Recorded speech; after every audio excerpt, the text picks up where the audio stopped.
Viral ngayon ang ipinakitang katapangan at kabayanihan ng isang pulisya, na walang pag-aalinlangan na tumalon sa isang tulay upang sagipin ang isang batang babae na nalalagay sa peligro ang buhay.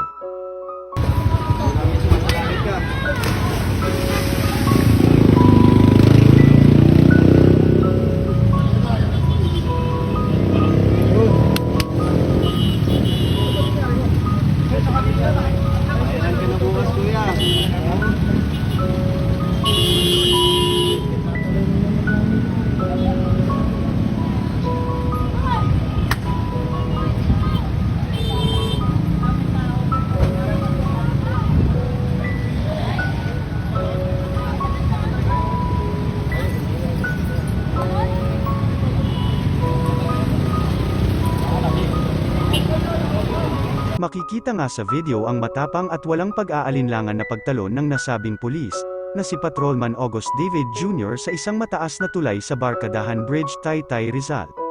Matapos nga ang matagumpay na pagsagip ng bayaning pulis na ito sa dalagita, ay maririnig sa video ang palakpakan at pagtawag sa nasabing pulisya bilang isang bayani, dahil sa agaran nitong pagliligtas sa buhay ng nasabing dalagita.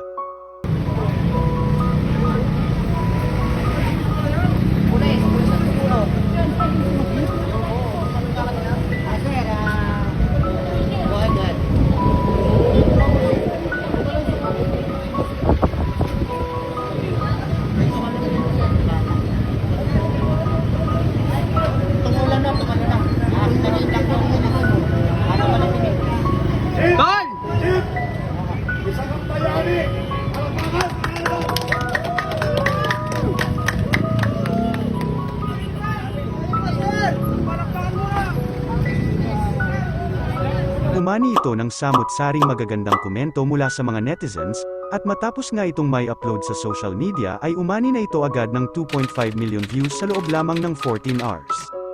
To serve and to protect, yan ang kilalang tagline ng ating Philippine National Police, at sa ginawang ito ng nasabing pulis, ay pinatunayan ito na buong pusong naglilingkod ang ating mga kapulisan upang mapanatili ang kaligtasan at kaayusan ng publiko, kahit pamalagay din ang mga ito sa kapahamakan. Pinakita ng pulis na ito, na nakahanda silang itaya maging ang mga sarili nilang buhay, para sa tungkulin na kanilang sinumpaan at sa pangakong to serve and to protect, para sa mga mamamayang Pilipino.